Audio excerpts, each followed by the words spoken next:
Mga kwatsero, sa ilang taon ko sa pag-aalaga ng kambing, malinaw ang aking nakita na ang mga umaasa lang sa pastulan ay maituturing na pagsusugal sa kanilang kabuhayan.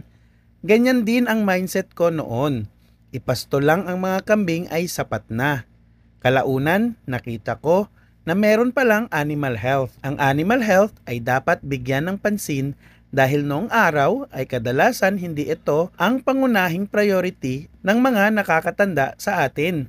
Ang resulta, mga alagang sakitin, bansot, at hirap magparami. Bumabagal ang paglaki kaya bumabagsak ang kita. Imbis na umasenso, unti-unting nalulugi ang ating hanap buhay. Kaya panawagan ko sa kapwa ko magsasaka, huwag magtipid sa maling paraan. Ang simpleng pagbibigay ng mineral blocks o asin na pampalakas o di kaya ay bitamina at pagpupurga ay hindi gastos. Bagkus, ito ay puhunan.